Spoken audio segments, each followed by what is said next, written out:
G'day everyone, welcome to this week's episode with Barry O'Reilly. Just a couple of insights from this episode. So Barry, he's the co-founder of Nobody Studios. They're creating 100 compelling companies. It's almost like a factory of companies that he's creating.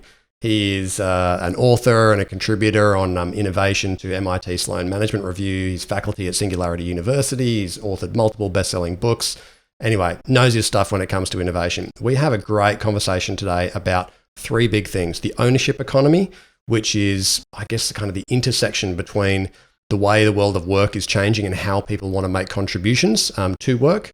The concept of community-led organizations and how that is changing and how people want to make contributions, but also be rewarded for ownership of communities, and new mechanisms for people to actually be rewarded for their contributions to community organizations. So that might mean you're a business who's actually creating a new product and you've got an entirely different way of engaging your customers, collaborators, rewarding them for that, be that in equity or shares or tokens.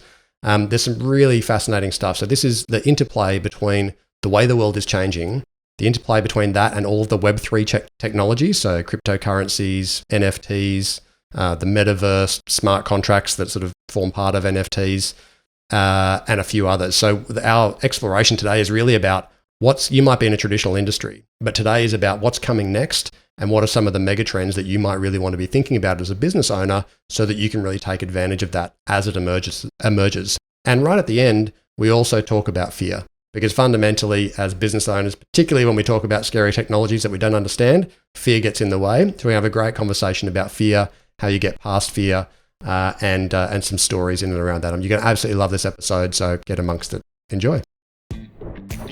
Welcome to the Scale Ups podcast, where each week you get to hear Sean Steele, professional CEO, growth mentor, and advisory board chair, unpack the strategies that successful founders have used to achieve scale in their businesses. Stay tuned as he interviews the entrepreneurs who've made it, learns from industry experts, and follows a group of founders still striving to scale.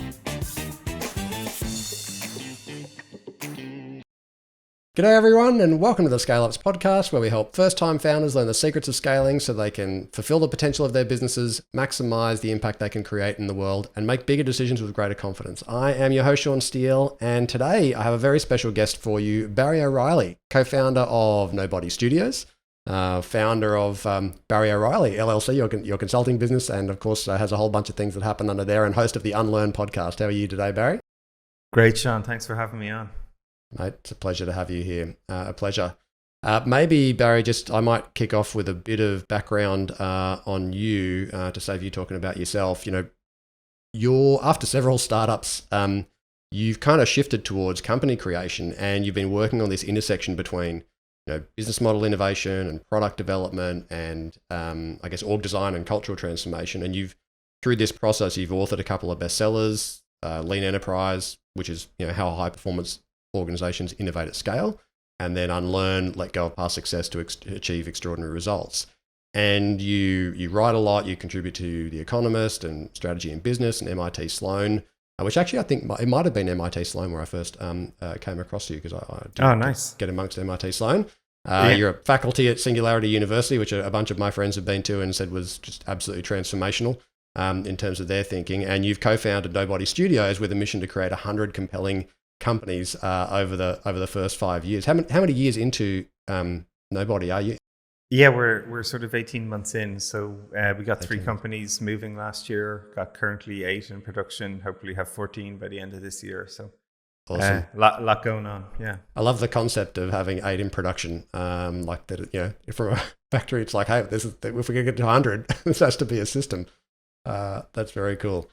Well, I guess a bit of context for our conversation to set us up for today, Barry. We've got an audience here of first-time founders running services businesses, particularly usually 2 to 20 million in revenue, but often in very traditional areas. So they're very successful. They run good, profitable businesses. They've got cash flow. They've got resources. They're often in things like recruitment or accounting or education or IT services or something like that. They often see, because they're so embedded in their businesses, they often see trends and patterns starting to emerge, and they know something's happening, but they're so focused on their business, sometimes they miss that opportunity, and they often they don't get on the front of it. They're often waiting to get sort of impacted by it and end up sort of playing catch up, which I think is can be a bit of a missed windows. So for example, they might see a client opportunity where there's a technology solution to that, but they don't activate it because they don't have any tech background. They've never built something like that before. And so they sort of stall before they even have a go. Or they might see this sort of shift that you have been talking about a lot, this sort of shift towards, in the labor market, towards greater independence, entrepreneurialism, portfolio style careers, which changes the way people engage in work, coupled with this trend towards community-led companies, and even have seen, different ways of raising capital like equity crowdfunding, but can't really make sense of these things together or not sure how to take advantage of them. And I was just having a conversation with a mate this morning who runs a business in that sort of 2 to 10 million range about Web3. And he was like, well, what's Web3? And I was like, well, you've heard of cryptocurrency? Yes. Have you heard of NFTs? No idea what they are. And, they might think they're for 22-year-old, that the metaverse is just a place where 22-year-olds, want to get involved in play games, dance parties in the metaverse, right? And so I'm really keen to chat to you about these three concepts that I think could really positively impact this community. So understanding how the ownership economy works and how they might take advantage of that, exploring fear, which really holds us back a lot, and how do we recognize it and move through it, and then Web3, what's coming, how can they leverage some of these technologies. So I know that's a fair bit to try to capture in the time that we've got, but I think you are the man in the right space to have a go at it. So does that sound all right to you? Sounds like a lot of fun. Yeah, delighted to talk about it. Well, let's start with the ownership economy, because you've really coined this phrase. I'm interested to talk about, maybe you can unpack the themes and the frameworks that sit behind the ownership economy as a starting point. Yeah, well, I think this, and I think one of the people who inspired me around this was Jin Lin, actually. But there's sort of a number of elements that comprise of this notion of an ownership economy, which is really a movement creating a vast array of really amazing opportunities where people will actually get to own more of the items that they create and that they distribute and other people use. And this is probably actually one of the big shifts from, maybe you might think of a Web 1 to Web 2 to Web 3, and I'll talk a little bit about those transitions as well. Mm-hmm. But the sort of megatrends that people probably want to be thinking and aware of is this notion of the explosion of entrepreneurship. So the ability now for people to build and launch businesses, the cost actually, I think Wells Fargo did a study in the US that the cost now to launch a company has gone down from what used to be in the hundreds of thousands, it's now down to $10,000, where anybody can sort of bring a company to market. Whether that's, you might have an idea for a kombucha company that you want to start. You can literally go online, set up a Squarespace website, plug in Shopify or an e-commerce platform, set up a Stripe account, and then suddenly you could be selling kombucha to the world, right? Like that. Yeah. That's literally as quickly as these businesses can happen and are happening. Actually, as a greatest example of that, Barry, I had a friend in the last 18 months who, with less than $10,000, built a two-sided marketplace for very niche, high-value birding tours around the world. And so built a two-sided marketplace on a no-code platform, pretty much himself, with a bit of help from one engineer. And in less than $10,000, had an fully operating two-sided marketplace that's now producing good revenues and sort of taking off. Yeah, it's amazing. It is amazing, right? So when you... And this is the thing that's very interesting for talent, is when they can identify a niche that they're really passionate about. To your example, I know nothing about birds and two-sided marketplaces, but here suddenly this person is up and running, right? And that's what's exciting about this explosion of entrepreneurship, right? If you have interest in a domain, it's actually the lift to sort of start sharing that content or that product that you're creating with the world. It's very, very quickly you can do it at relatively low cost compared to previous worlds. So that's just fascinating. And what I would say is more of a Web 2 world, right? Like basic e-commerce. Yeah. But you're still sort of, creating products and selling those products on or services to people, and, they're paying you for those services, and that's fun. But it sort of ties in though a little bit to this rise of community-led businesses. Yeah, so for your friend who might have a passion for birding, suddenly, the internet has allowed that person to, share that with the world and draw in more people who are passionate about that space.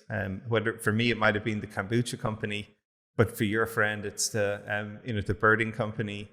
where suddenly your communities, or as you start to build these tools, which are reliant on the community using the tools to make the product stronger, they start to actually become, rather than thinking of them of customers, you start thinking of them of collaborators. And Shopify is probably a good example of this, where it's an e-commerce platform, but what it allows is for people who use the platform to give feedback and guide about how the platform should be improved, or that they can create modules that other people can reuse on the platform to make the platform better. Yeah. Right. So at some stage, the sort of line that starts to get blurred between the company is really deciding what should be built, where the community is actually building tools to make the platform better.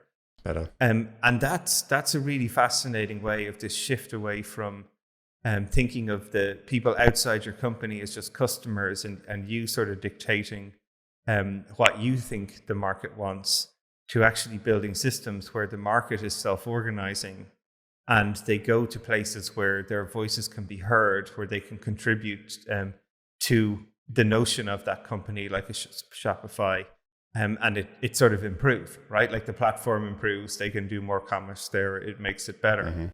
So as in a traditional, if we took an example of that, say in a traditional sector like education, I work with a bunch of education clients, and so they might be doing, delivery of their own IP to customers, but actually students could be creating their own content that they think will be valuable for other students, or trainers could be creating their own content, or other companies could be creating content because you're bringing the value of, you're already attracting customers, you're better at sales and marketing, so maybe you focus on that, and other people are helping create value for the community. Right, that's it. And this is sort of then where it becomes really fascinating in what is notionally now being called the Web3, or if you talk about this notion of the ownership economy. So even in those examples you were giving, where somebody has created a platform and other people are creating content and delivering it on their platform. So if I'm an educator, I might make a course on mathematics and I'm going to host it on education.com because that's where the community resides. And actually me making that sort of online course or whatever it might be, I might charge a sort of small fee for it.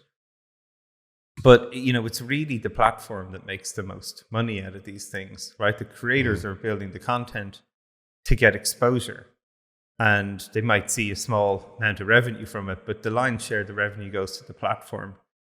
Right. And other simple examples are, Facebook, where people are creating all the content to run on that platform. The creators are actually seeing very little revenue from creating the content that the platform is reliant on, because they say that they have the customers there. Right. So that doesn't really sound that fair if you're the creator, right? If you're the person sort of building this.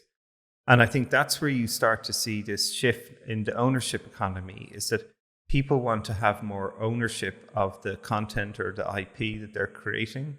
And they want it to be rewarded more for creating that actual content. And if that content is redistributed or reused, you would like to see some payback for that, or recognition or ownership and reward. So this is where it starts to get really, really fascinating. Is who is the creativity of this? Is it the platform that just is sort of rent seeking from creators who are getting a raw deal? And probably the best example of this that most people might be familiar with is maybe something like a Spotify, right? Where you have so musicians are a great example, right? Like if you can imagine. And this also ties into the sort of democratization of funding things. So if you can imagine as an artist, your dream is to sort of get a record deal with a big label, right? And that's sort of, for artists, that's sort of their dream, because the label holds a lot of the power to take your music, productionize it, and distribute it to the world. And in many ways, it's like a startup and a venture capitalist, right? Like you need people to sort of give you the capital to spread your creativity in the world. But so artists generally, or previously, would have to sign these, would probably often be tough deals, because the artist just wants their music in the world. the label would have a lot of the sort of power in that relationship, and they could sign people for long-term deals on, not great opportunities, right? So, and then that was sort of like, if you think of that as like Web 1. And then Web 2 was this idea that actually the labels were so poor at distributing digital content, we needed platforms that could sort of rise up in the middle and essentially do a better job, right? And that's where you had all these platforms, whether it's a Facebook, whether it's a Spotify, whether it's whoever you can think of, where they were really great at these legacy companies like the record labels, digitizing their content and distributing it to the world at a fraction of the cost, right? So that was a great sort of situation for the labels to do deals with Spotify, or as an example, right? But the artist still became probably the most creative in that process, but sort of marginalized in terms of the reward, right? Of what they would see from that. And it's a centralized system, right? All of the music is going onto one platform. It's going onto Spotify's platform. All the music is centralized there. And now what I think you see is, with this rise of Web3, is you are starting to see artists say, well, hang on a sec. Why do I have to rely on either these record labels or these platforms to distribute my content? Why don't I look at ways that I can actually own more of my IP and maybe fund a project that I want to do, which could be create a new album, and then give an opportunity for people who support my work to sort of fund it and maybe even own a part of that sort of project for helping me play that role. And this is what we're starting to see now, is that artists are actually launching projects, or it could be a new album, where they offer ownership of that product to fans or a community that believe in their music. And you can sort of fund that project by buying or investing in like tokens, if you will, or shares, or what people call non-fungible tokens, NFTs. So an artist can say, I'm going to offer 10,000 tokens to my fans to help fund this album. And as part of funding this album, I'll distribute 10% of the royalties maybe of this album back to the people who help fund it. So now you've got this sort of direct connection between a community that might really like an artist and want to fund their new album and sort of be co-owners of both the creation of, or like they become like a venture capitalists in a way, like they're funding the artist to build this album or project. And then, should that project be successful, because there's now platforms and way that an artist could distribute the product themselves, right, in loads of different ways, that any upside that might result from that album can be redistributed back to the people that funded it. But you can also think of that token or that NFT as like a membership, right? It's like it's a sort of secret access all areas ticket that anyone who has that ticket could be invited to like a private concert. And if they wanted to resell that ticket to that private concert, because it's digital, it could be a contract, it can have policies written into it. So, if I had an NFT token for my favorite artists and the show's on Wednesday and I can't go, I could sell that like a usage of that ticket to somebody else to go to the concert. And if I did that, and it was written into the contract, if I ever did that 50% of that money would go back to the artists for any extra capital I raise from it. It's all codified, right? So you start getting to these like really interesting ways of interaction and ownership. And because it's all digitized, it's really efficient for those transactions to happen in a technology world really quickly, right? Like I just say, I'm offering the ticket for $100 and it's, so someone buys it and suddenly $50 goes into my account and $50 goes into the artist's account almost instantaneously because it's codified in a contract somewhere that's associated to the token that I held. So this stuff is like where it starts to get really, really fascinating about what the future of entrepreneurship looks like, both from this explosion of entrepreneurialism, how communities can actually like fund and create and drive businesses. And the way that you can fund now is becoming more and more sort of democratized and easier, that you don't necessarily have to go down the route of speaking to the bank manager in the good old days, or maybe speaking to VCs who said, well, banks don't understand entrepreneurship. We're entrepreneurs who were successful and will fund other entrepreneurs. And now you had the transition to sort of this crowd world, where previously with crowdfunding, you could buy the product, but you could never own the company. Part of the company, yeah. Right. So, and now we're in this world, and this is what we're doing at Nobody Studios. We're going to be the first venture studio to ever offer equity crowdfunding to retail investors, which means anyone. Right, so you're equity crowdfunding each project that you do in Nobody? Well, it is equity crowdfunding the studio. So people will own a stake in the studio, and that means that they would see upside or potential upside from every company we create forever. So they can buy into the factory, if you will, and the factory is going to make products, which are companies. And that's a really fascinating way where we will bring a whole community to our studio to help us build companies. And they'll also own a piece of it, which is, again, a total shift in the way that previously entrepreneurship has been done. It's a fascinating, there's so much to unpack here, Barry, and I wish we had a 7-hour podcast for this one, because I've been, since starting to learn about some of these shifts, it's been really interesting to me. So if I just draw this back for some of our business owners who might be in a B2B environment, you're probably noticing more and more people are freelancing. More and more people are happy to work for multiple employers or to drop part-time for this one. More and more people want to have more control over their time, number one. So you're getting this shift towards entrepreneurialism, people wanting to have a bit more control over their future.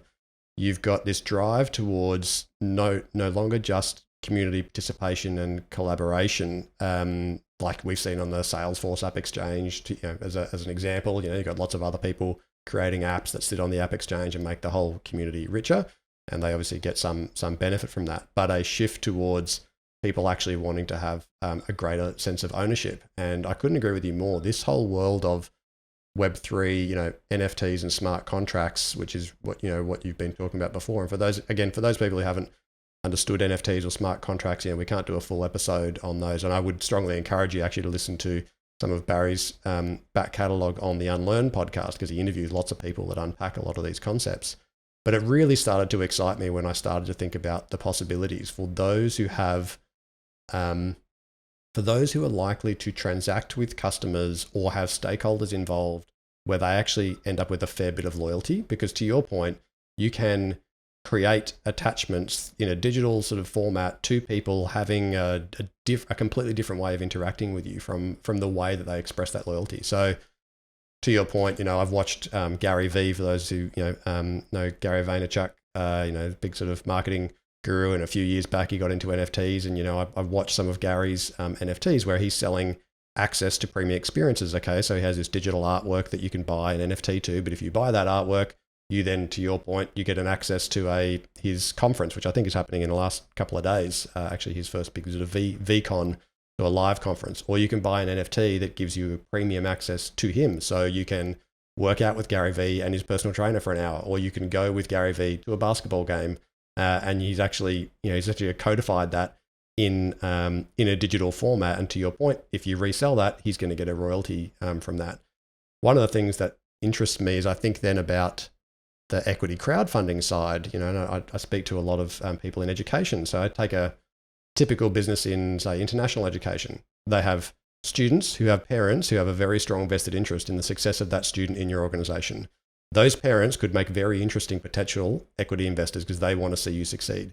Then you have international education agents who are guiding the students who also have a vested interest in the education providers in which they work. You could create access to both of those people.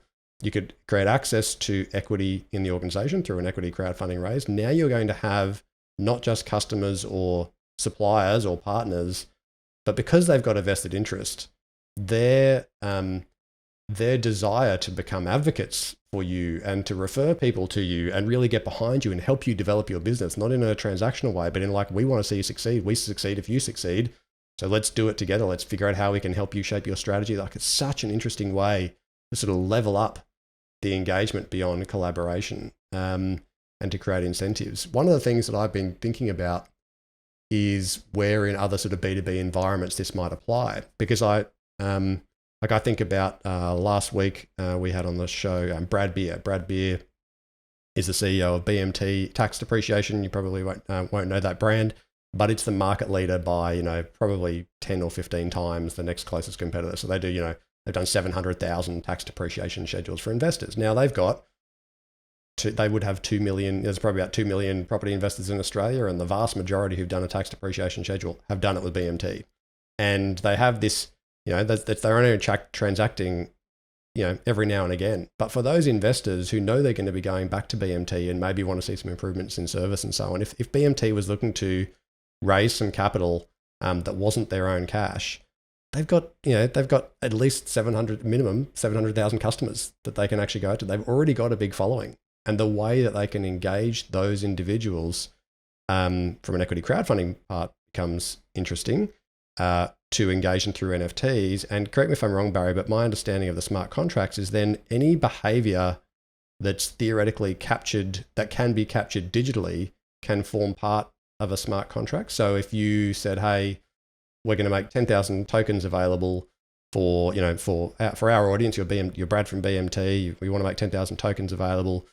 But actually part of that, retaining the token or having the token retained for X number of years might require you to do certain things, like, I don't know, watch certain videos or complete a course on their learning management system or something like that. Is that the kind of stuff that you can do with smart contracts? You're actually sort of able to manage behavior that can be recorded digitally?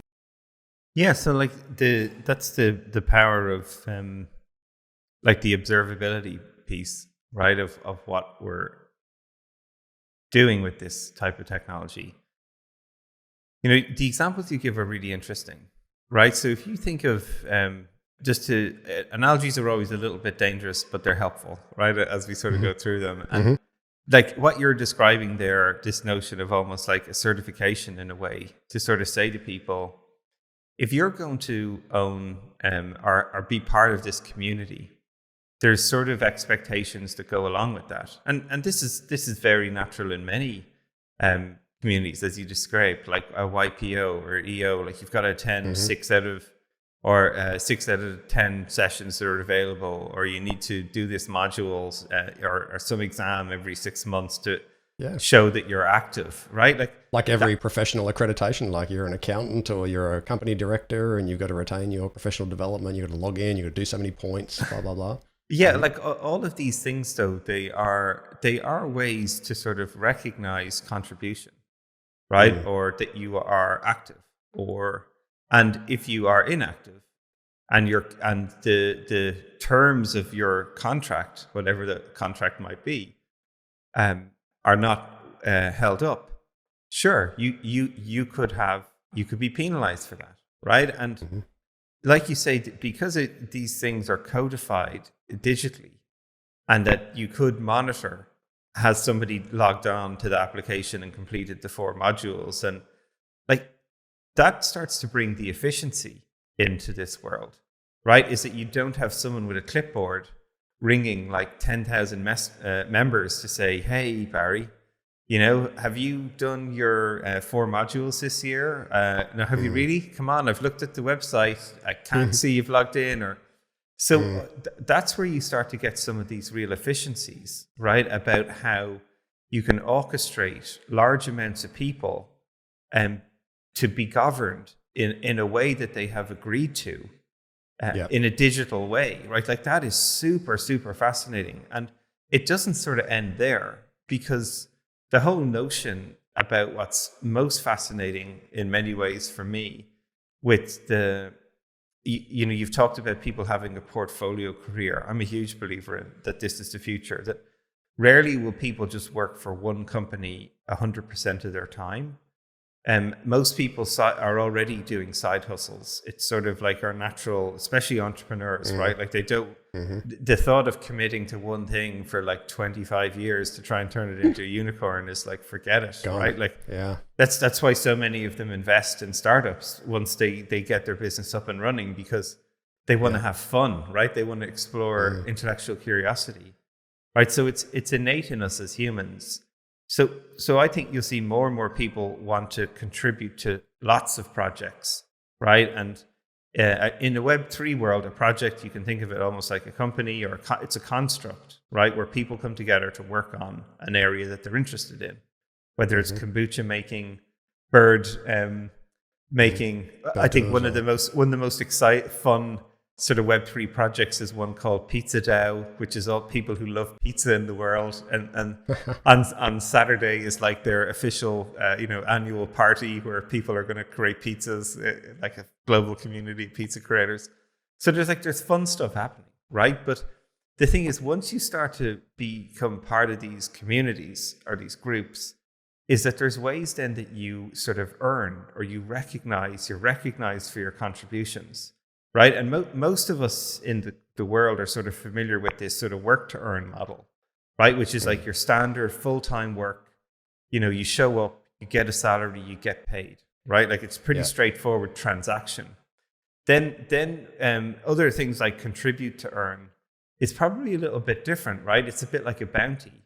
And maybe people might be familiar with open source, where, people are contributing their time to work on a bounty for something, or maybe there's a prize that is offered by the company or community to solve a problem, right? But you do this part-time, and you could be doing this multiple ways, and there's some sort of reward offered for that. Maybe it's financial.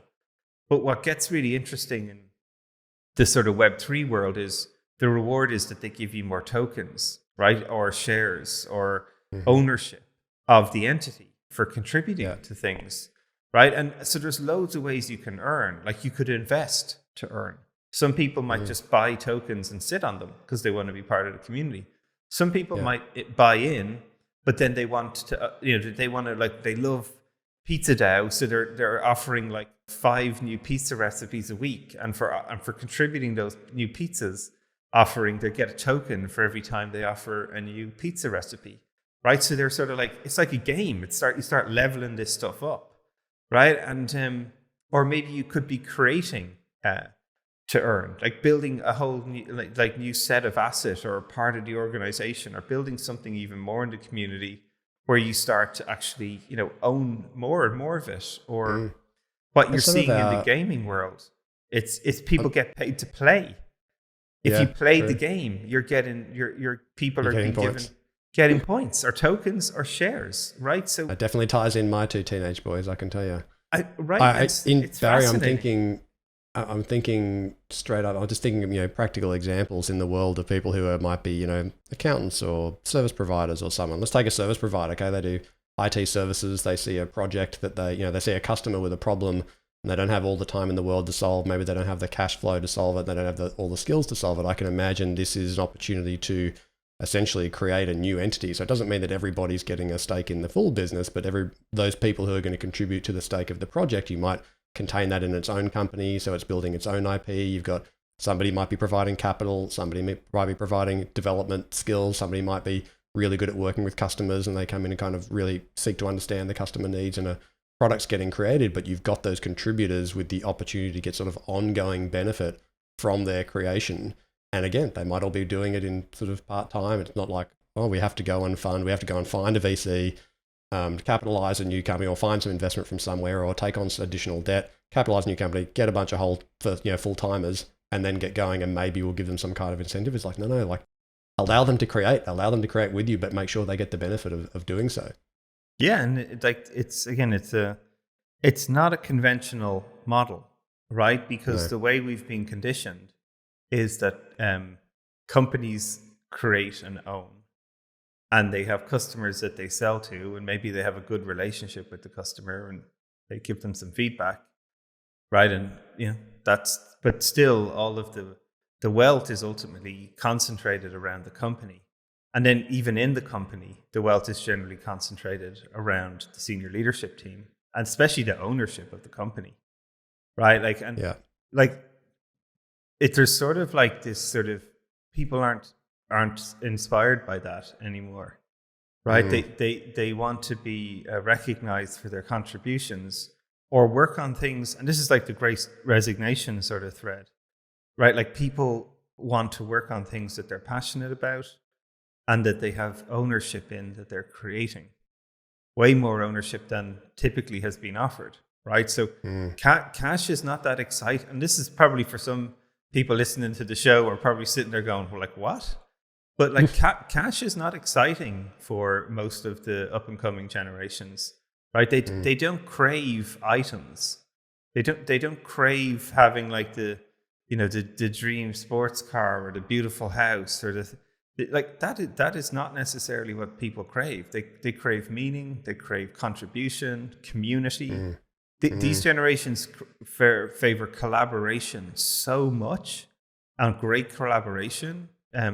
So it's a whole different ballgame, right? And the systems that we're now starting to see emerging are much more around recognizing people's contributions to projects that they're passionate about and collaborating with great people. You go onto some of these Discord channels where people talk and collaborate on projects that they're working on in the Web3 world, right? Like, you have tens of thousands of people on these servers, like, chatting about ideas. It's a social meeting place.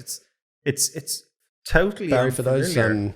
and for those who haven't heard of Discord, this is going to be a terrible explanation, but as you said, analogies are dangerous. But for the old ones of us, we might see Discord as basically Slack that looks a bit different and a bit cooler, but it's bringing people together in and around chats and channels and so on, where they're essentially just forming themselves around a community that's interesting to them. So I've recently joined a few Discord channels around NFTs, around the metaverse, around stuff around blockchain and cryptocurrencies, because I'm trying to get as much insight into all of the technologies that sit inside this concept of sort of Web3 technologies, how they interact, how they operate, what the rules of the game are, who's influential in it, because I don't want to be the last one to know about this, because I know that the opportunities form in the early stages and the reality is there's a lot of stuff that is very early. When you look at the extremely early. You get into the metaverse, and whilst I haven't actually even bought I haven't bought a VR headset, so I haven't even been in any of the worlds, but I've watched plenty of videos and stuff of other people who spent 180 days with a VR headset on and so on, exploring different worlds. But I can see where some of the applications around particularly things like smart contracts and NFTs will come into play for businesses who are willing to invest the time in thinking about it, whether it's through a decentralized autonomous organization, which you've given some allusion, you've alluded to prior around, so the pizza DAO.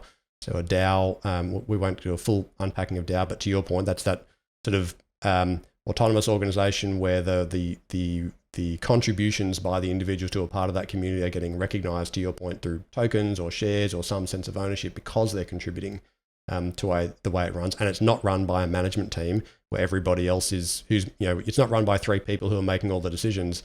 It's actually fundamentally run by the community in the way that it sort of evolves. So there's all these different elements. And I'm wondering from your perspective, if let's say I'm running I've got a 20-person accounting firm, or I've got a 20-person recruitment firm, or a professional service firm, or a legal firm, or a financial planning firm.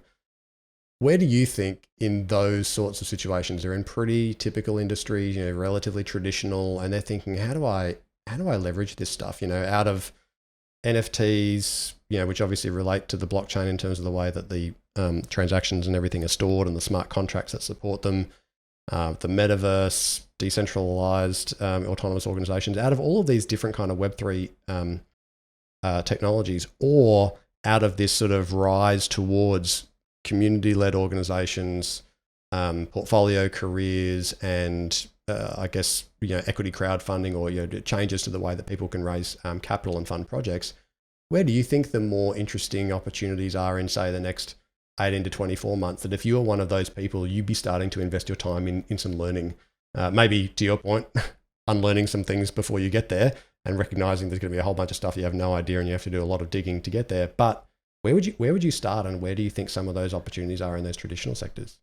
Yeah, so I I can really only share my own story, but or my own intuition is that you have to start somewhere and start small, right? And you've even been describing this yourself, right? Like the way you are learning is by joining a Discord channel and see what people talk about on there.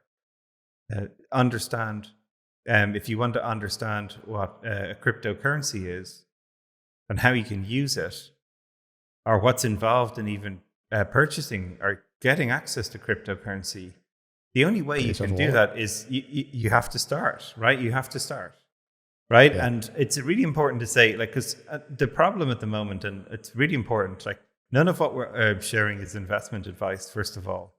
This is just, and a lot of the narrative is around that. And that's not really the point. That's actually the least interesting part of all of this, right? The price goes up and price goes down, like, hurrah, like, great. Yeah. What you want to start understanding is the capabilities that these technologies offer, and then how you could leverage those capabilities in your business, right? So and what's interesting about again cryptocurrencies is that it's a store of value that you can ship instantaneously anywhere in the world from one person's wallet to another. So if for instance, international transactions is a pain point in your product or your business, that could be interesting for some people. Is it its only use case? Is it its best use case? Maybe not. But it's an example of how you can start to understand about how you can move capital around the world instantaneously, like within 7 seconds, with very, very low transaction cost, right? So that's kind of interesting for some people, right? Yep. But to understand that, there's a lot of barriers, and this is what will help people understand, like, how early we are on this journey, right? To get access to a cryptocurrency, you've got to go onto some exchange, validate yourself, go through a ream of identification questions and bureaucracy. Then, if you get onto an exchange, you can purchase a cryptocurrency, but also then you've got to, like, connect more bank accounts and send small amounts of fiat currency, and then you can own it. And now you've got it, and you're like, well, what the hell do I do with it? And now you've got to put it in your own wallet, and then you've got to set up a wallet. Like, it is painful as hell. It is not a perfectly designed experience that you're used to from maybe a Web 2 world, because we've been working on Web 2 since like the 90s. So we've had 3 decades to create user experiences that make it very easy to interact with, right? Like, think about how clunky it was at the start. Yeah, that's what you've got to go back to. Like, remember the first thing you bought on the internet, and how the hell did you do that, right? Yeah. And this is the sort of unlearning piece again, is that now it's a new sort of set of simultaneously arriving paradigm shifts, right? The internet was a paradigm shift that we've had 30 years to sort of get to grips with. And if we've even have got to grips with it yet, I'm still not even sure, right? But now we've got multiple of these transformational technologies arriving simultaneously. AI, cloud infrastructure, cryptocurrencies. Like these are just a couple of them. Like biotech, like all of these things are arriving at the same time, simultaneously, and they're converging. So like it's so hard for us as individuals to even fathom how this stuff is all going to work together. So it's early, but the only way you're going to understand this is by being an active participant. Getting active, yeah. Right, and so it's not like I've got the answer about how it's going to change your business. I have no idea, but you'll have the best answer if you start to understand what these capabilities offer. And so that's where I always encourage people to start. Just like you have, is join a few communities, like see what they're talking about. Try and buy a bit of cryptocurrency and put it in a wallet. Like, see how painful that is. Yeah. Right. And then use your wallet to buy an NFT on OpenSea or whatever other particular exchange. You do some Googling and YouTube videos on smart contracts. Try to understand what the hell is a smart contract and what are some examples of how it works. It's only when you go in and to your point, start doing that. You can do it in very small amounts. Like, you can buy $10 or $50 or $100 of Bitcoin. But it forces you through the process in which you actually have to learn. That's excellent.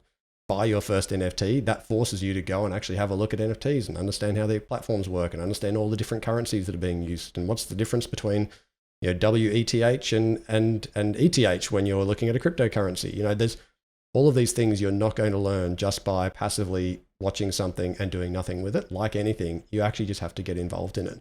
And I think that's a really interesting. It's actually a really interesting segue to. I wanted to make sure that we got a bit of time to talk about fear, because as founders, particularly we have a lot of founders that are probably maybe 45 to 55, and they can kind of see end of the road sounds terrible and daunting. Sounds terminal. It sounds terminal. But they don't feel like they've got all the time in the world, right? They might go, you know what? I've got 10 years left, or 5 years left, or 15 years left of sort of energy for my business and so on. And I want to understand how to do these things, but I don't have all the time in the world, and I'm really stuck in my business. And therefore, but deep down, there's probably a fear about, I'm not going to understand it. I'm not going to understand it more quickly enough. I've got no one else around to help me, et cetera, et cetera. There's all these fears that constantly get in the way of us achieving our dreams, fundamentally, getting all the things that we want from our life and from our business. How do you think about fear? Barry, I know you spent a lot of time thinking about this in your own business. I'd love to know what kinds of specific fears have held you back from what kinds of specific things, and what did you do to get past them, and what was on the other side of that? Yeah, I think fears are normal, right? We're hardwired for fear. Every day our nervous system is just like scanning any threat to our life, right? So it's sort of ingrained into us, and we're not even conscious of it all the time. And I think especially for entrepreneurship, or there's these like shared experiences that people fear, right? Like starting a business or going out on your own is a classic one. What if it fails? What if I look silly? What if it doesn't work out? Right. And I feel those all the time. When I started, helped start Nobody Studios, right? For me, I had built a successful services advisory business, flying along. Couldn't be happier with it. It runs itself now. Great team there. It's brilliant. But I had two fears. I had the fear of, am I really doing all the things I want to do in my life? Is one fear. And then I was like, well, what if I start something new and it doesn't work out? As sort of different types of fears there, right? And I got to the conclusion for myself is that what I really missed was building. I really missed taking a company from sort of pebbles and dirt and turning it into something, literally going from 0 to 1. And I really missed that. And so for me, I sort of was drawn back to this idea of, well, I want to be building companies. That's actually what I want to do. And the notion of a venture studio, which is a company, a startup that basically builds other startups, was super fascinating for me to bring all my skills to bear. But I constantly was sitting there going, what if it didn't work? Built up this brand, this persona, this reputation, and this is all in my head of, why would I risk all of that? And what if it doesn't work out? And every day I'm faced with this sort of fear, right? Of how are we going to raise capital for this business? How are we going to find the talent that we need to work on this? What if this, a tough day where it's not working out, and I'm like, did I make the wrong decision? And what I have learned is, and it was actually through some great conversations. One of them was with a lady called Anna Weinberg, who wrote this great book called The Culture of Safety, right? And she was talking to me about this idea that, once you recognize fear is there, and it's like a muscle that you have to sort of develop, right? Understanding how much is where it's too much fear that I'm way outside my comfort zone and it paralyzes me, versus recognizing that I'll always feel a little bit of it. And in many ways, if I'm not feeling some of it, something's not right, that I'm maybe being too lackadaisical about it, right? And it's like this muscle or a threshold that you can keep practicing and exercising and moving further and further out. So your tolerance for fear gets higher, or you're more comfortable with the notion of fear. Right. And so like we use these words like stress or pressure or overwhelmed or anxiety when we're really afraid. And maybe that's what stops us from actually tackling the problem. So that's really what I've got into the practice of journaling more and recognizing like what fears I have, calling them out to myself, then thinking about, well, the only way to reduce fear or reduce uncertainty is to do something, is to take action to try and address that fear or that uncertainty. And what's a small step that I can do each day to try and test if that fear is real, or remove the fear I have from that problem. And, like all these sorts of things, like fear about creating talent to come work in the studio. Well, if I fear that, the only way is I can talk to people about what we're doing in the studio and ask them, does this sound compelling to you? Does this feel like something you would want to be part of? And for some people, they'll say, no, it's not for me, but they'll tell you two people that it is for. And so then it's sort of it reduces that fear. And then I'm like, right, well, what I need to do is take action on each one of these fears, not all at the same time, but actually start thinking a little bit about what are some of these steps, or how do I prioritize the fears I have? And what are some of these, and we say a lot in Learn, think big, but start small, so I can learn fast if that's a real fear or not. And every day I feel fear starting a business, and is it going to work? And what if it fails?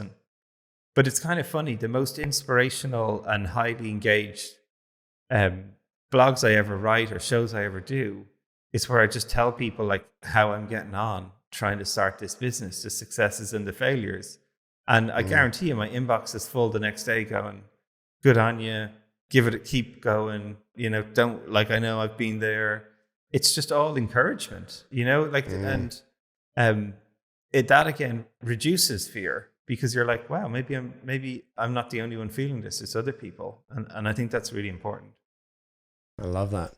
It's a big reframe, isn't it, really, to say your job is not to eradicate fear, and actually you're not going to do so. So give up that sentiment. But in the absence of actually, and I find myself in this situation like you, all the time, where I'm wondering about, to your point, you've built up a successful career, people have a certain perspective of you, and then you're going, geez, what if I tackle this and I screw it up, or what if it's not good enough? And no matter how successful, or no matter what things you've created in the past, it doesn't take away the fear about screwing. It probably makes it worse in terms of screwing up in the future, because you feel like you've got more to lose. But what I find is you can end up getting so busy in the doing, because you're kind of distracting yourself from actually really stepping back. And if you need to talk to someone about it, then you should. And if you're better at reflecting on your own, then do that. But somehow you've got to find a space where you can reflect on that and really pull it out and stick it down in front of you so that you can see it and go, okay, I'm calling it out for what it is. That's what's actually going on. That's actually how I feel right now.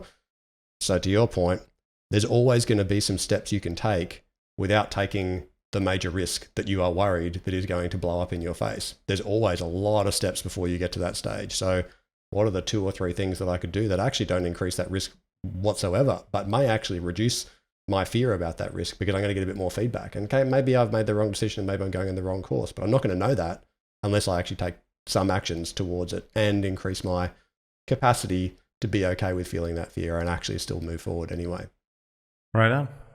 Yeah, that's really interesting. Thank you for sharing that, Barry. And I'd love to chat to you all day. I think we'll probably have to get you back on the podcast so we can sort of follow the journey of some of these companies and spend more time, particularly as Web3 evolves and we see more use cases in business and in sort of the traditional B2B sectors, as well as those who might have big influence and have got big sort of B2C audiences, whether they're artists or musos or celebrities or influencers. But I think that will be a super fascinating space to watch. And I love the concept of, I love your whole sort of modus operandi of unlearning and actually being willing to step into that fear, because that's what everyone on this podcast is having to do every day in the way they build their business. So thank you very much from me. I'm sure the folks, you would have had a great time listening to Barry today. If you enjoyed the podcast, please, write us some feedback. Send us an email to questions@scaleupspodcast.com. Tell us what you like. Tell us what you'd love to see in the future in terms of new topics or new guests. Please subscribe on Apple Podcasts or whatever your favorite Poison is there. You can find us on all the socials. And Barry, how would you suggest people follow along with what you're doing in Nobody Studios or otherwise? Like I would say, it's just follow Nobody Studios. Go check us out on all various different platforms. And, we're on the cusp of doing some really interesting things and companies in cryptocurrency space as well. So say hello, give us a shout. And if you want to help us build some companies, we'd love to have you.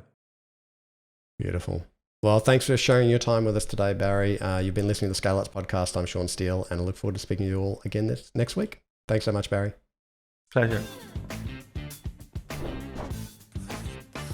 G'day everyone, just a couple of quick things before you go. If you have questions that you'd love myself or an upcoming guest to tackle about challenges that you're facing in scaling your business, please just jump straight on the website, scaleupspodcast.com.